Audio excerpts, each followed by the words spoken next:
All right, it's Bills week. And instead of telling you happy Friday, I'm going to say a happy Thursday evening. It is just about 5 o'clock. I am fresh back from Foxborough. Like literally walked into my apartment 2-3 minutes ago because we have a guest, Derrik Klassen, the Athletic Football Show, who frankly, we should have had back sooner because the previous 2 times he's been on have been awesome. A lot of Drake Maye talk, a lot of quarterback breakdowns.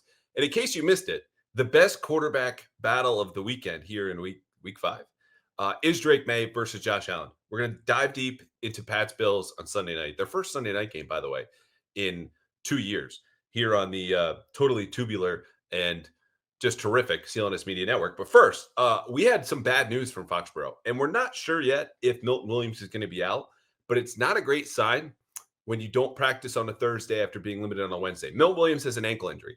And the guy's got 2 sacks. He's got 9 tackles, 3 quarterback hits, and a ton more pressures. That is a game changer for the Patriots, obviously, when one of your best, highest paid players might be out. And also schematically for what they're going to want to do against Josh Allen, who, again, we'll get to. The good news is K'Lavon Chaisson was back and limited today, as was Jalen Hawkins, who has a hamstring injury that he suffered against the Panthers. And Hunter Henry off the injury report, despite getting just absolutely obliterated at the goal line when he did not score a touchdown against Carolina. And because Hunter Henry is A-OK, he is on this podcast. At the end, you'll have another 4-minute drill. He was fantastic. And I will just tease this piece. He did a Drake Maye impression that I don't think Drake Maye is going to be all that thrilled about. So if you like it, subscribe to the YouTube channel @_Andrew Callahan. If you're on Apple, Spotify, leave us a review, a little rating. It's getting a little dusty over there. Just brush it off. Tell us what you think, good or bad. Or, of course, always email me, acallahan@bostonherald.com. Okay, this guy doesn't have to email me because he can DM me. He can do whatever he wants. I'm just here to learn about quarterbacks. Derrik, it's awesome to have you back. Are you as excited for Josh Allen, Drake Maye as anybody else? I am extremely excited. We were doing our production meeting for our preview show a few hours ago, and we were talking about. I think Dave was talking about something about how Sunday night is most of the ones that you're going to get are like 2 playoff teams or like yada yada. And he said the last thing he said was sometimes you just get 2 MVP caliber quarterbacks, and I was like, I think we are getting 2 MVP caliber quarterbacks. Like I really think maybe not like this year, obviously, because I think the team still needs a little bit of help. But like I probably said it the last time that we were on the show, like I really think that he can be that kind of player, and he's tracking for it now. So it's amusing to me that, as I do these Monday Night Live pods, and you might have been the first guest that we did for those like film breakdowns, what just happened. And I think it was after Drake's debut. We talked about his game against the Texans. He had the big long touchdown to Keyshawn Boutte. Patriots, as you know, have been kind of Jekyll and hiding so far this season in September. And some folks are upset that I don't know if I'm in the front of the train or I'm in the second car, but I'm definitely not in the goddamn caboose because you and I are at the front of the hype train for Drake, and Phil Perry's there, and a bunch of folks are like, you guys are down on Drake, and then you're up on Drake. I'm like, no. I am always high on Drake. I have already declared he's making the year 2 leap, but I will not go because maybe there are folks at the front of the train saying MVP maybe this season if they win, and I can't go that far. But this is going to be an outstanding matchup. The question I have for you, though, is because I don't know the answer to this, and you spend a lot more time studying Josh Allen than I have, which is basically just this week.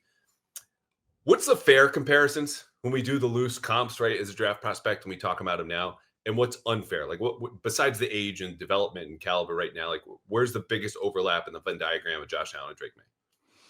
I mean, I think a lot of it to me comes down to like what they are athletically. They're just big, very explosive runners, very runners who I think are willing to take hits when they need to, which can be a little bit of you got to protect them from themselves at times.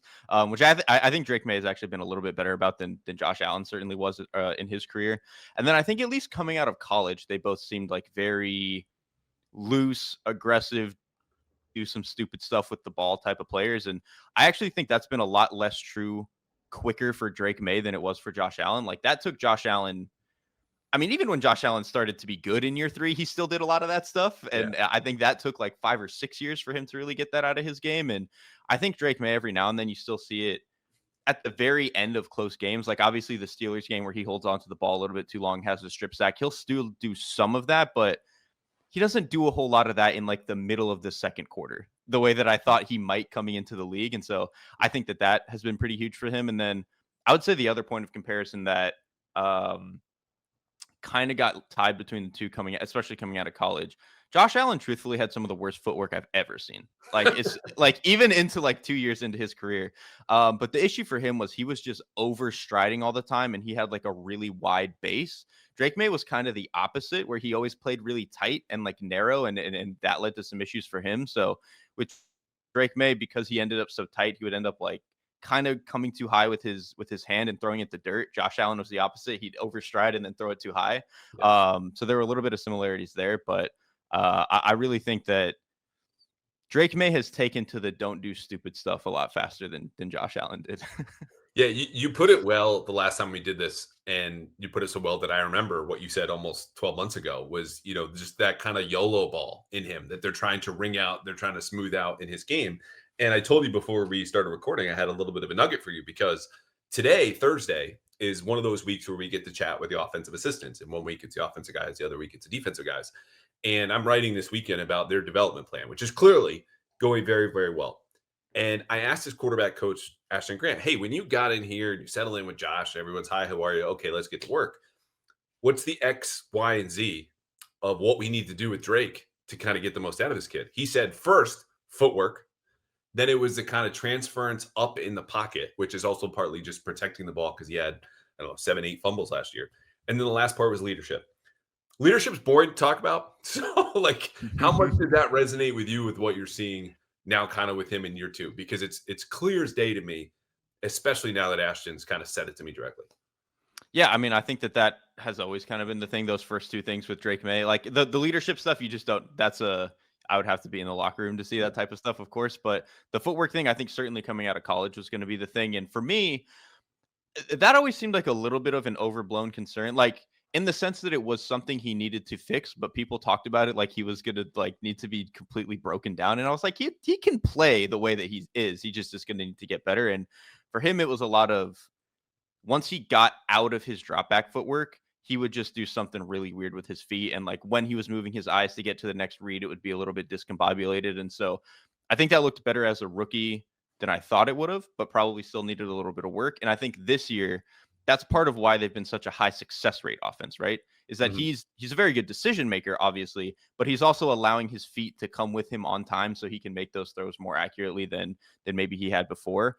And then in terms of the protecting the ball stuff, he has, I mean, again, you even saw it in the Steelers game. He just has a tendency to like when he goes into I'm going to make a play mode, he just gets a little bit loose with the ball. And some really, again, Josh Allen has done this. Jordan Love will play like this. Even Patrick Mahomes plays like this sometimes where they just get balls a little bit away from their chest, which is, I think, for all quarterback coaches, a little bit of an ick. So if he can tune that up a little bit, we'll be in a good spot. Yeah, and he has. Like every time, because we get to speak with Josh McDaniels every week, and naturally there are questions about Drake Maye. Tell us about your quarterback. He is so smiley. It's like he just kissed a girl for the first time all over again. He's glowing. He says there's nothing that surprised me about him. I know how good of a person he was and how talented he is and how hard he works and this and that. Sticking with the Allen piece though, because my guy Doug Hyde had a great piece today about where were both of these players at the 16 game check mark. And I'm going to hit pause in this before I unload a ton of stats at you. Josh Allen is a unicorn as a player, but also as a development story where he was a dumpster fire, raw prospect, height, weight, speed, arm strength guy. Year 2 was just trim the turnovers. Year 3 was the takeoff. Okay, the year 2 leap that we're all talking about that everyone does really happened for him in year 3. Famously, on a Monday night game after it was real, Bill Belichick dismissed him as an MVP candidate, and then he set Bill's 2020 defense on fire on national television. So Drake at year 2 will have to, if he wants to keep pace with Josh, make another big leap next year. Okay, I'm going to hit play again. This was Josh Allen through 16 games, again, according to my guy, Doug Hyde. 55% completion percentage, 6.6 yards per pass attempt, 13 touchdowns, 18 picks, 762 rushing yards, 11 rushing touchdowns. His passer rating, by the way, which we don't love, but was around 68. Drake Maye, same 16-point benchmark. 68.5% completion percentage. 7.1 yards per attempt. 22 touchdown passes. 12 picks. A passer rating, again, don't love, about 94. 519 rushing yards with 4 rushing touchdowns. Allen had a negative EPA per dropback. Maye is at 0.01. So just barely gets when it comes to positive EPA. Allen's QBR as a rookie was just under 50. Maye's was 55. It was 49 in his entire second season. And Maye in his first season was 55. His QBR right now, 11th in the league, is 57. So there are more numbers. Maye, bottom line, is better in a lot of them where he is at this stage. And when you go to the basic stuff right now, year 2, Drake Maye, year 7 or 8 for Josh Allen, they're neighbors. Like passing yards, touchdowns, passer rating, all of that stuff. I don't know. Like I've watched every snap of his career and a lot of Josh Allen's, and those numbers still just blow my mind. It's kind of shocking. Like, I think part of at least why that is I think the mode of development for Josh Allen was, we know he really wants to throw the ball down the field, and we know that he's going to create outside of the pocket, and we know that he's going to be a runner. We're going to let him do all that stuff and pray that we can figure out some of the other stuff along the way. Whereas I think with Drake Maye, they've kind of taken the opposite approach of like, we're going to come in straight away and be like, no, you're going to learn how to play a little bit more controlled. You're going to be a little bit more high success rate.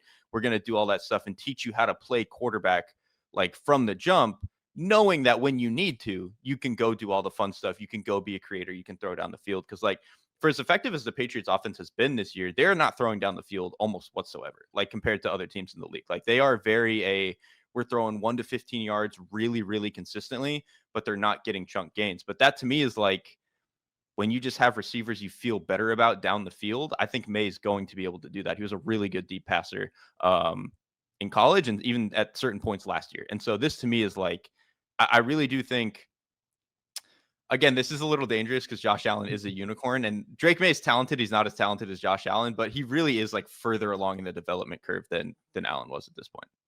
Yeah, I think that's indisputable. It's just a matter of, does it continue the exponential growth where you have this slow curve that's bending upward and then just shoots like almost vertically, right? Because that's what Josh Allen has been. Or is it more of a kind of a steady linear climb that just keeps going up? But right now it's higher. I kind of think it's going to be more of a linear climb, just again, based on the way that they're developing him. Whereas with Allen, it was a lot of the keep doing the cool stuff, and we'll pray the more stable stuff comes along, and eventually it did. Whereas I think because they're building more of a stability with Drake Maye, I think it is going to be a steady climb. But this to me is like, if it continues at this rate, I think by the end of his rookie contract, it's going to be pretty indisputable that he is like one of the best quarterbacks in the league. And I do have a lot of faith that he can get there. Smart move by the Bills, right? Like, if you're going to pray to the football gods, you might as well have the painful history that the Bills do, losing 4 Super Bowls in a row. The Patriots pray to the football gods, and they go, "Are you effing kidding me? We've given you enough." Yeah, you are on your own. You mentioned the style of offense, or at least the A dot, right? Like how far Maye is attacking downfield, and it's an interesting point because when they're running the ball, they're seeing more stacked boxes than literally anybody in the league, and they can't get anything going. That might change against Buffalo, who is just getting just inviting people through 6 yards to carry. Who wants? Like, it's a drive-through. Just come at us. And that'll change again for Buffalo. They'll get better. They always do. But I am so curious this week if they unlock some part of that deep passing game, because as bad as Buffalo is against the run, they're just as bad against play action. Okay, just horrendous. Bottom 5 and all the big important metrics and the basic ones. And I asked Josh McDaniels about the play action today, and he gave me a nothing answer. I was like, "Hey, man, it's gone up every week. You're at 38% last week. It's an absurd number." And I don't know if that's a pillar of the offense yet. So what, whether it has to do with anything I just said, what kind of interests you about how this offense is evolving, knowing a couple of weeks here, we're going to be aware of, okay, this is the system. This is how they want to play. I think to me, the beauty of a player like Drake Maye is that I think because of his arm talent and because of his willingness to throw down the field when he has to, you can be a play action team if you want to. But I don't think you have to be. And I consider guys like Justin Herbert kind of in the same bucket, where it's like, if you want to be an under center, chuck the ball on these deep dig routes, these deep corners, post route and stuff, like, he obviously is talented enough to do that. But also, if you need to get into 10 personnel, spread things out and just let him pick the defenses apart, he can also do that. And I think Drake Maye has that ability. So I think they have an ability to kind of game plan against whoever they're going to play against. This week, I wouldn't want to do a lot of the play action stuff, because even though the Bills might get back Ed Oliver, they might get back Matt Milano, the middle of their defense is still very bad. The safeties are some of the worst in the NFL. The linebackers, even if Matt Milano comes back, at 80% or whatever it is, I think they have struggled for a lot of this season. And then the interior pieces, you get some flashes from some of their young guys, but it's still kind of a patchwork unit up there. So I do expect that if the Patriots want it, they can find a couple of chunk plays over the middle. Yeah, and they better. Like, this is one of my favorite stats, which I used a lot 4 years ago when they're playing the Bills in December, and it's a division title game, and Mac Jones' rookie year, and there's hope, and they fall apart, and then again don't fall apart, get blown apart in that wild card game. The stat is that since Sean McDermott was hired, the Patriots quarterbacks have had more interceptions against the Bills than touchdown passes, and that Wow. includes Brady, who in his last 6 games against Buffalo, 4 touchdowns and 5 picks. Another thing I keep asking Josh about, doesn't really give me straight answers, which is his prerogative. That's fine. It's a stat I wouldn't like if I was the offensive coordinator presiding over most of that tenure. Again, the last couple of years, not his fault, but it's just there's something about that scheme where, look, let's just dive in right now. Here's a breakdown. Buffalo's 4-0, one of 2 undefeated teams left. They're 13th in offense, or excuse me, they're first in offense, number 1 with a bullet, 21st on defense, 24th on special teams. The Patriots, 2-2, 13th in offense, 28th in defense, 10th in special teams. But the Bills are defensively, again, kind of figuring things out. Schematically, I think they do enough to kind of keep you off balance, but it's a disguise piece that they're very, very coordinated in what they want to do. And that is giving McDaniels issues. So we hit on the play action, we hit on the running game. Are there any other key battlegrounds, or should we just keep going on those? I mean, so the last thing I would like talk about with the run game specifically is that I do think this could be a really good game um, for Henderson specifically, because my issue with the Bills is that the angles their safeties take in the run game are criminal. Like the touchdown that I think it was Kamara scored last week for the Saints. Taylor Rapp has him dead to rights, and he just like takes a little bit of an angle behind him, is 2 steps too slow, and just eats the dirt, and Kamara's just gone and scores. And it's like they do stuff like that every game. I mean, we all saw it first week of the season against Baltimore, and obviously Derrick Henry is a different beast, but I really think the Buffalo is a team where if you can get a guy to the second level and give him a chance to make someone miss, the Bills guys are probably going to miss. And Travion Henderson is a good candidate to make somebody miss. So if they can just, whether it's a screen, whether it's they can do some of these perimeter runs to make these safeties fit the alley, whatever it is, I would be making those guys tackle. It's funny how often, and you tell me how frequent this is across the league, or how common, that the Patriots going from, Pittsburgh to Carolina, now Carolina to Buffalo, there are elements of their game plans, hell, even like Miami to Pittsburgh, that you can just copy and paste week to week, whether it's the motion stuff or more play action that keeps going up, and just reintroduce it because of A, you might be good at it, but B, the opposing defense is bad at it. And Buffalo, I looked up these numbers today, is not all that worse when you're involving motion in the run game or the pass game. That's just all bad. But I think the stuff that McDaniel showed last week, where you've got, the jet sweep, next snap, fake jet motion, a handoff left to Stevenson, that's the stuff, again, you talk about exploiting the second level, that they're going to dial up again and again and again, because he's just been doing is it Steven Ruiz who has the Kyle Shanahan meme with the microscope? The microscope, yeah. So good. And then you just look at the bottom of the microscope, and there's the headshot of whatever next poor linebacker has to face the 49ers. That's been Josh McDaniels. Like, come on down, Patrick Queen, GJ Johnson, who just got cut by the Panthers. You are under the microscope, and that'll be the Bills here now. So I think Henderson's a great point, because that speed on the edge is so different than Stevenson, who will break some tackles, but like, he's not going to the house if he gets free. Mm-hmm. And honestly, even that like is kind of a nice blend for them, because I do think Stevenson, like if he meets Terrell Bernard in the hole, Terrell Bernard is like not necessarily built to take Stevenson down by himself. He's more of like a run through, hope that he can build up ahead of steam type of player. And so I actually do have some degree of faith that even though the Pats offensive line and run game has been a little bit up and down, I think this is a game that they can get enough going. And even to the point of like all the disguise stuff, I know maybe once a game Drake Maye can get fooled by that because he's still a little bit of a young player, but I actually think that with how well they've constructed the passing offense to be more of a 1 to 15-yard operation, where I think you're generally inviting less ability to even get hit with the disguise stuff. Because usually when you get beat by a disguise defense, it's you're trying to throw 20 yards down the field, and you didn't think this safety was rotating, or you didn't think this corner was actually playing in the flat, or just something like that. And I think if they're going to be more of a, we're just going to win this thing 6 yards at a time operation, I think they can actually be okay and not have to deal with that. Yeah, and that would complement the ball control, right? Like, if you want to pound the rock in addition to just throw it 6 yards, either way, you're taking up a lot of time. Yep. Yeah. We haven't talked about the offensive line, because that, of course, is going to play a big role in whether the Patriots do run the ball against a defense that is, again, it's just drive-through mode right now. And Joey Bosa, it looks like will be back, and he's not been, it's been more boom or bust as you have a lot of edge rushers who are at his age. A bunch of forced fumbles, some bad run defense. Ed Oliver could return. And Jared Wolfson, their rookie left guard, is going to be in there. And you talk about boom or bust. Like that dude has had in first 3 games, no pressures allowed, good run blocking, and then just gets his pants taken down in the openers. You'd expect, again, from a rookie making his first career start.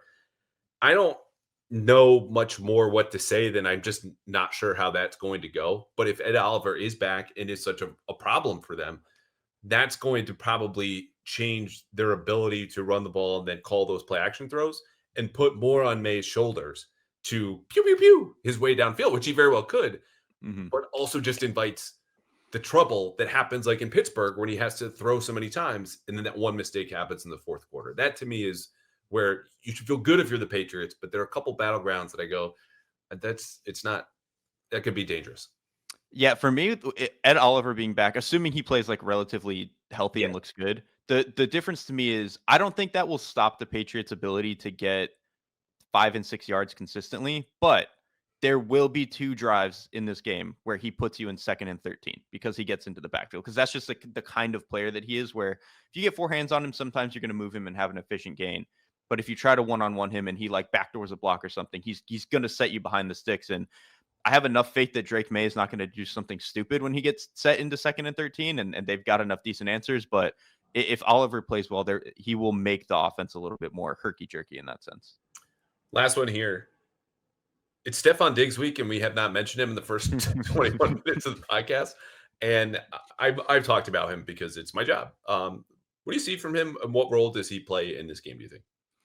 So I think obviously when we think of what Stefon Diggs was at his peak, it was outside receiver, very vertical guy, incredibly explosive, could go up and get the ball. I think what we've seen more from him actually is now is like him and Maye really trying to find their chemistry, like of him being more of a middle of the field player, sitting in zones, trying to find like where's the comfy spot between the numbers and the hash and learning all of that. And I think Maye is a player who is very willing to trust that his receivers are going to make the right play there. And I think there were a couple of moments early on in the season where I think him and Diggs were a little bit off, but I think as they've been able to play more together, you've actually been seeing them develop that a little bit more. I also think they've realized that in terms of if they want to hit some of those deeper crossing routes, Diggs is probably their best option for doing some of that. So I think by the time this thing gets to like late October, November, there's going to be a really nice marriage there, but there's still a little bit of like the feeling out period. But I think it's definitely starting to look better. Yeah. Question for you. Do you think Drake Maye is going to throw a touchdown pass on Sunday? Yes, I do. Yeah. Despite what you said about the Bills, touchdown and interceptions numbers against the Patriots, I do have faith. Isn't that stat a little nuts though? Like it is crazy. It is crazy. Over 7-8 years. The reason I asked you is because we have good friends here at Prizepicks who support the podcast, support the CLNS Media Network. And right now, if you've never played Prizepicks, they will give you $50 5-0 in lineups if you play your first $5 lineup. And lucky you, listening to this podcast, that you can take my suggestion of Drake Maye more than half a touchdown pass. Derek thinks he's going to throw one. I think he's going to throw one. You lock that in as part of your lineup, and then I'll give you another one. James Cook is probably going to score a touchdown against his Patriots defense, rushing or receiving. So if he gets a touchdown and Drake Maye throws one, boom, that's a whole lineup. Because the way it works at Prizepicks, there's no team totals and this and that and all the complicated whatever. You just pick the players you like, the stats you like. You go more than, you go less than. I've played this. We talked about it plenty of times. I might be doing it with a baseball game a little bit later tonight. But you only get those $50 if you sign up today for America's #1 fantasy sports place to win money as you win real cash watching sports. So download the app today. Use code CLNS and get $50 in lineups after you play your first $5 lineup. That's code CLNS to get $50 in lineups after you play your first $5 lineup. Prizepicks, it's good to be right. All right. Defensively, this is a game where I think the Patriots could go one of two ways. You could dabble in trying to fool Josh Allen and just really bank on kind of the new wrinkles or things you haven't shown as you're building out your scheme to, help you out. Or you just say, look, we're going to line up. Christian Gonzalez has knocked some rust off. Carlton Davis is on the other side, and we're going to play some man coverage, and we're going to see how this goes and load the box. And either way invites a ton of danger just because that's how good Josh Allen is. Not going to fool him consistently, and he'll throw against man coverage or run against it. Which do you think is more likely when they approach this whole Buffalo offense, which, as we said at the top, is the best in the league, thanks to Allen? Oh, and by the way, the best rushing offense in football. Yeah, so when Allen has a day, he's the scariest person in the league against man coverage. That being said, I actually think he's become a very, very, very good passer against zone coverage in terms of getting the ball out quickly and not wasting time and making sure he's going to the right spot. That I think between that and how well they run the ball, they have become very comfortable just being a 5 yards at a time type of team. And they're really, really good at it when they want to be. So I honestly would challenge these receivers in a little bit more man coverage. Let Christian Gonzalez just go punk somebody. Let Carlton Davis do what he's going to do. And I would, to the best of their abilities, use the pass rush as less of like a penetrating, create chaos unit and more just like choke the pocket a little bit. And that's where I think like a player like Keon White could come in, where he's not going to be a freak bending around the edge, but he's going to try to run through a guard or a tackle's inside shoulder and really just kind of make the pocket a little bit more claustrophobic. Because I think if you let Allen outside of the pocket, especially against man coverage, that's where he's going to beat you. So I smiled when you brought up Keon White because, speaking of discipline and taking things in short increments, I've said many times I am out of the Keon White prediction business. I think he's supremely talented. And then I watch him lose 3 edges against the run, coming off of the bench against Carolina. I'm just going, you can't do that. Can't do that. You're on the wrong shoulder. You're ducking inside. You can't freelance. But to your point about, again, someone who could just kind of help collapse, choke the pocket. And they brought him back as an interior rusher against the Panthers, who, by the way, copying and pasting parts of the game plan. That's what they did against Bryce Young, who anatomically could not be any more different from Josh Allen. But the point about just keep the dude in the pocket and let's not go nuts. 1 sack is fine so long as we have 14 other pressures, which is exactly what they did against a very different offensive line. I think is a good one. I think there is an element of trying to play straight up and maybe a little bit more man coverage on early downs than you would otherwise, understanding that's when they want to hit you and get some basic stuff.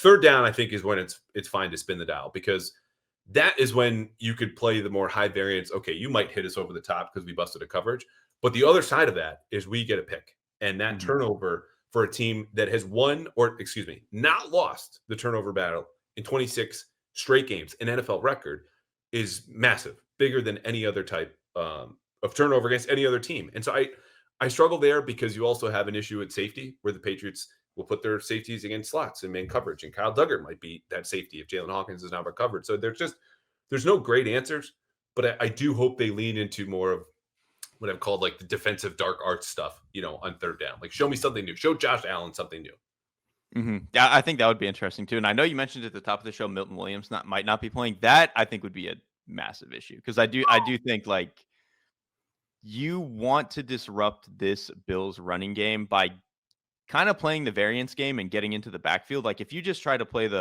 we're going to be bigger than stronger than you. No, you're not. Like this offensive line and tight end room will kick your behind. And I just think you really need a guy like Milton Williams, who, if you get 4 hands on him, yeah, you can move him.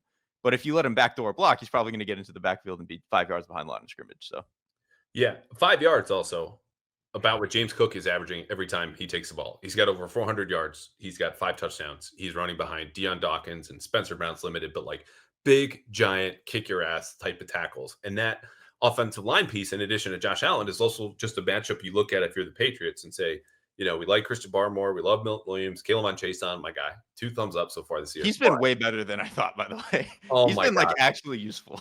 I grant myself 1 guy in training camp per year. And look, Kyrus Tonga made, a guy who might replace Milton Williams a hard charge at that. But I cannot let go of Chason. And I'm so glad I did not, because he's been awesome since the summer. But anyway, the offensive line's a big problem. Like, they're number 1 running the ball. As much as James Cook is a budding superstar, is their offensive line is just going to come kick your ass. And in addition to that, you mentioned the tight ends.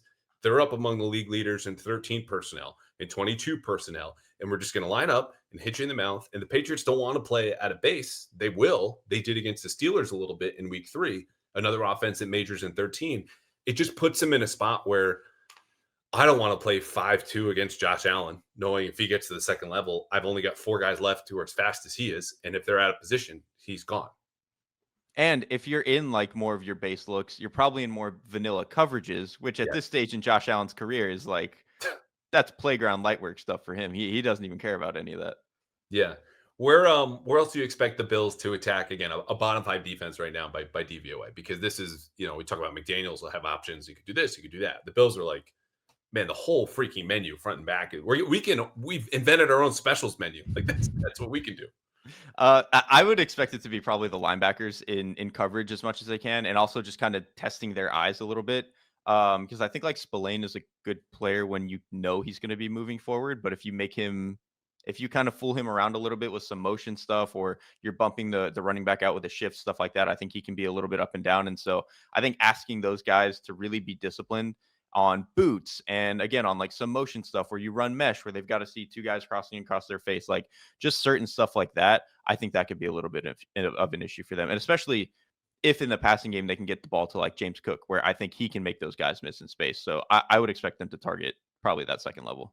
Yeah, and the Patriots only had 7 missed tackles last week, which was reason to celebrate if you're if you're the Patriots defense right now. And that'll I, smooth out.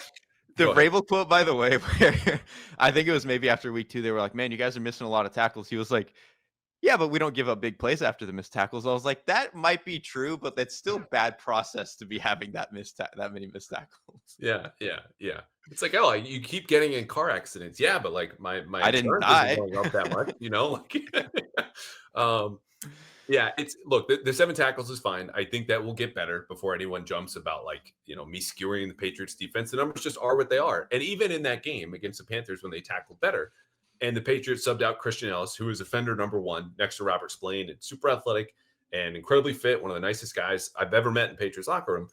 They put in Jack Gibbons, and then the Panthers take out their own microscope and go, "Oh, we're going to throw to Chuba Hubbard as soon as we can get him one-on-one with Gibbons, who's just not as athletic."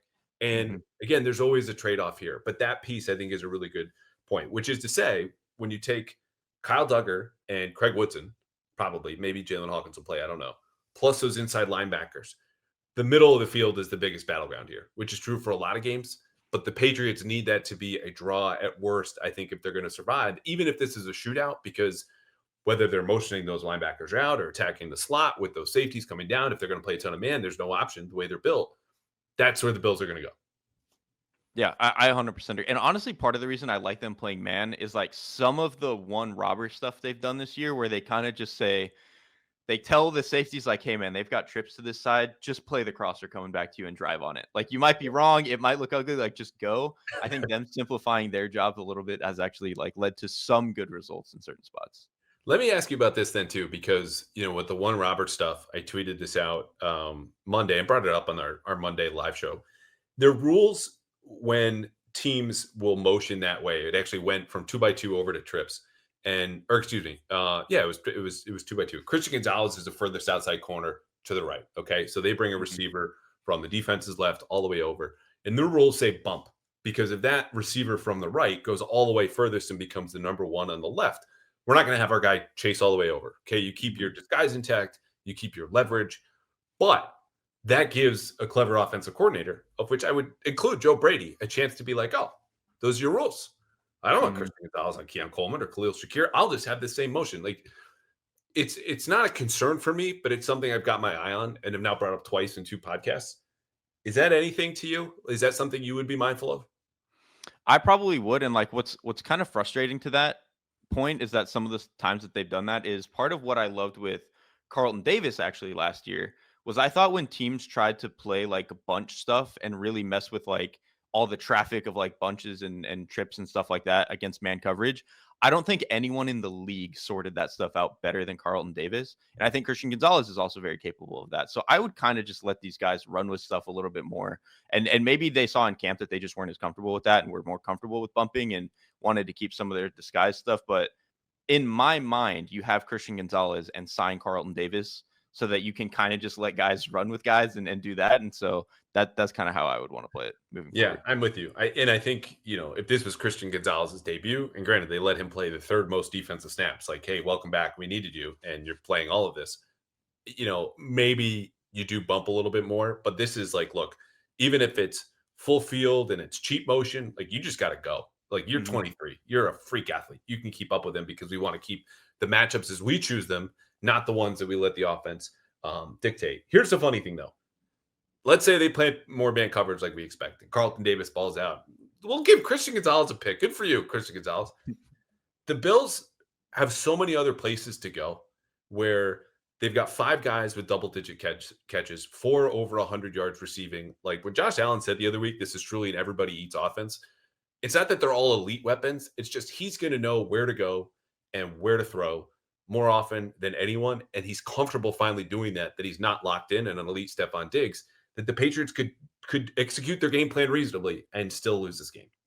Yeah, this is again, it's so funny talking about Josh Allen this way, whereas early in his career he was the just like he's just gonna do some stuff and it's gonna work out type of guy. Whereas now I really think he is like it's almost like watching what if Drew Brees was a superhuman. Like he really does operate that way in the pocket. And again, they don't have any elite weapons, but when you have, in theory, 5 receivers on any given play, because even if you go down to their third tight end, like Jackson Hawes is not a bad pass catcher. It's just the two No. guys ahead of him right now are better. You have multiple good pass catching backs with James Cook and Ty Johnson, obviously, and then your receiving core like Shakir is good. Keon Coleman is what he is, but he's a fine like outside can catch you 3 or 4 passes as kind of like a bully ball receiver. Josh Palmer, when he's healthy, can do some of that stuff for them. Like they just on any given play, Allen feels comfortable having 4 and 5 guys out in the route and just knowing I can get there. And he's as good as that right now as anyone in the league. And then, oh yeah, if he needs to pull the oh shit button, he can do that. Yeah. He, as a rookie, was like a drunk dude with a bazooka. You know what I mean? Like, Yes. just he didn't know how far it was going to go if he could aim it right. And now he's sobered up and he's gotten this elite training and he's a Navy SEAL. And there's just like, you're not going to out tough that guy. You're not going to outplay. You just hope that you can kind of have him to a draw. Speaking of drunk people, and this is going to come around. First Bills game I ever went to was 2009. And it was just before Christmas. You had a lot of people in Santa outfits. And I watched one particular Santa get dragged out of the stadium. And those tickets were cheap because they were before Christmas. But I saw the Patriots win what was then their first road win in 2009, a season they go 10-6 and everyone here was melting down. But granted, I was one of the people melting down. My point is, if you ever want to go to Buffalo in Christmas or maybe this Sunday to watch a drunk Santa get carried out or Josh Allen do his thing, there's one place to go. It's Gametime, where they have the lowest price guarantee of any secondary ticket marketplace. You go, you see the tickets, you can click your seat view, and that's it. And here's the thing. If you bother to search and surf other secondary ticket marketplaces and find a lower ticket, just call Gametime and tell them because they'll give you 110% of the difference back because they didn't have the lowest price with their lowest price guarantee. I've gotten tickets to Red Sox games, Celtics games, you name it. If you go for NFL tickets, you'll find them as low as $100, maybe even a little bit lower. So don't waste any more time. Download the app today. Take the guesswork out of buying NFL tickets at Gametime. Create an account. Use code CLNS for $20 off your first purchase. Terms do apply. Create an account. Redeem code CLNS for $20 off. Swipe, tap, ticket, go. Download the Gametime app today. We got one thing left to do, and that is make some game picks. Who you got? I still think I have the Bills, but the line in this game I think is what, 8.5? Yeah. I kind of think the Patriots do cover. I think they make it a game. And I know some of their success and like, especially the offensive numbers have been driven by playing a lot of bad teams and bad defenses, but like this Bills defense is not that good. And if I have this much faith in the quarterback and even just the construction of the offense, which I do, I think that they can put together a pretty reasonable game. So unless the Bills score 40, which I guess at any given point they can do against most defenses, I really do think it'll be a pretty competitive game, even if I still give them the slight edge in the end. I do too. I have 34-30 Bills, and I've gone back and forth on this. I think you could have like the backdoor touchdown from the Patriots. You can get one late and initially had it, 30-23, but then that means they're kind of stalling out in the red zone. And Todd Downing, shout out our guy, Nate Tice, who was on a couple of weeks ago, says, hey, wherever he's been, Todd Downing's like red zone puppet master a little bit, which you have to win there if you're an underdog. I think they win there often enough, but whether it's a mix extra point from this being 34-31 because you got a rookie kicker, I don't know. There's just a lot of ways to get there. And I think that's where it ends, where I wrote today, this is a moral victory game if you play well enough. And I think that's how they leave, feeling like, okay, we should have won, but we know we can hang with them. We get them one more time. And we get a lot of points, man. Anyone, I don't know what the over under is or whatever. Just take a lot of the more thans over at Prizepicks. There are going to be so many points in this football game. I can't wait because I have not been able to say that about a Patriots football game, and I don't know how long, confidently, I should say. Yeah, and honestly, I'm so glad you mentioned the just like the idea that this could be a game that even if you just play well and lose, you can feel good about it. That's honestly how I felt about the Colts-Rams game last week, where it was like, okay, how much of this Colts stuff is real? But I was like, if you can play a one-score game against the Rams, like a Super Bowl team, okay, I'm probably going to feel pretty good about you for the rest of the year. And so if the Patriots can do that for their version of this, an undefeated Bills team, I'd feel pretty good. And there's always this small subsection of population, especially up here, right? Title towns, city of champions. There's no moral victories. You got to win. Only wins are winning. I'm like, man, Mike Vrabel said it.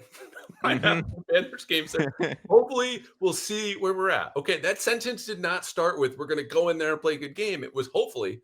And it's not that we're going to win. We'll see where we're at. Drake Maye goes, this game is a gauge for us. And the more people understand that September is just this wild roller coaster, whatever you saw last is not going to happen this Sunday. And when you get into October, that's when teams kind of declare themselves. They're still gathering intel on themselves and their other teams and how good they are and where they're going to stack up. If the Patriots are close this week, that is a win. You don't get to say that the rest of the season. You get one. You get one moral victory a season. This is it, I think, for the Patriots. Granted, they could also lose 40-3. I don't know. But I don't know. I got faith. And I think we got good reason to. I think we laid it all out. Yep. My man. All right. What do you got coming up? Where can the people find you? Yeah, you can find me at QB Class, mostly on Blue Sky these days. And then obviously in the podcast feed, we've got really episodes every day. I'm on 3 of them. Obviously the Sunday show, Thursday previews, and then me and Robert on Tuesdays do our hangover show of games that we maybe didn't find interesting enough to talk about on Sundays, but still wanted to give the time to talk about, which we've learned the Saints are like going to be the team of the year for that show, which I kind of, as a Spencer Rattler enjoyer, I'm kind of okay with that. But so yeah, that's what I've got. It's such a great concept, the hangover show. Just yeah. Oh, by the way, this happened, and we got to get to it. You're gonna have Nick Underhill is going to be on the show next week to do some Saints, man. He's so good down there, and I don't know. It's just that team. He left miserable up here. The Patriots were miserable, granted at 8-0, and left the Athletic actually to go start his own site. And my man has been killing it down there. The Saints, however, have not. They've been a dumpster fire in every respect. I'm just like, I need them to win for him. All right. This was awesome. It's been so good to have you back. We'll have you back much sooner than we did last time. And yeah, anytime we can talk Drake Maye, it's a good time, my man. Of course. Thanks for having me. All right, here with the best looking, hardest working, smartest Patriot, because Hunter Henry, tight end for the New England Patriots, has forgiven our scheduling snafu from last week when he was supposed to be on the show, but he's back here now. You've done this before, so we have leveled up our questions from last year. I think you were the first person to do this. Do you remember anything about it? Briefly. Yeah. A lot of the days run together, but yes. Yes, he just did an interview, so he does a lot of this stuff. All right, but we're coming at you with these 4 minutes. You ready? Okay. Of course, everyone knows the rule. The one rule in this 4-minute drill is you can't run out the clock, which, of course, is the goal on Sundays, but this is not Sunday, so that's not what we're doing. Clock starts right now. So you're known as Patriots tight end. I would call you as a all-pro schmoozer of young quarterbacks. Mac Jones, Bailey Zappi, Drake Maye, he becomes friends with them. You were neighbors with one. You play ping pong with them. What would be your best advice to a young tight end who wants to romance his quarterback? That's a good question. I think it's just be yourself, man. Try to build a relationship. I mean, that's honestly one of the most important position on the field for us. And so just try to cultivate that relationship as much as you can because, some of that off-the-field stuff can translate to on the field. What TV shows are you watching?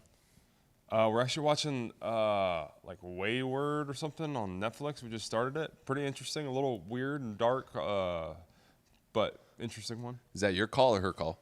It was more my wife's, but I'm honestly kind of into it. So. All right, cool. Cage match. You enter. So does Coach Vrabel. Who wins?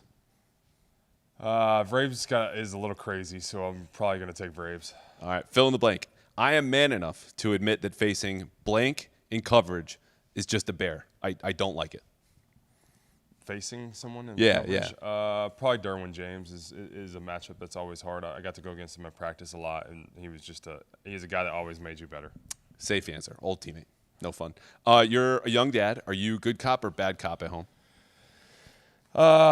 Sometimes in football season I'm a little bit more bad cop because obviously I'm not as home as much, so I kind of have to be bad cop. But off season I'm sometimes a little bit more good cop.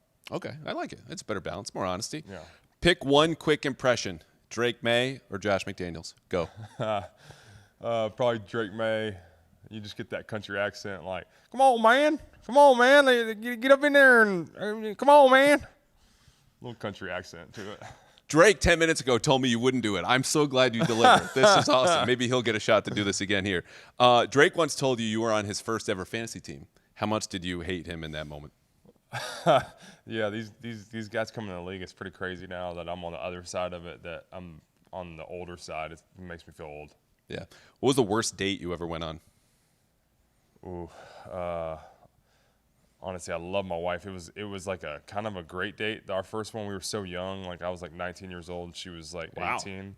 But it was just a little awkward, you know. It was just awkward. We were trying to fill everything out, and so not the worst date, but What'd you do? One, we went to go eat. We did like a picnic in the park, and then a homeless man walked up on us. It was just it didn't go as smooth as I wanted to, but in the end, hey, it worked out. So we're still together. It's a relationship test right there. All right, you were very good in press conferences. The team trusts you. PR trusts you to say the safe thing, the right thing. Let's pretend I just asked you about the challenge of facing this faceless defense. Doesn't exist. Okay, what's the challenge of playing them? Not Buffalo, but your job is to say the right and safe thing. How do you give that answer? Tell me about the challenge of playing this defense. I think they just got a lot of talent at all three levels, and they fly around. They play together.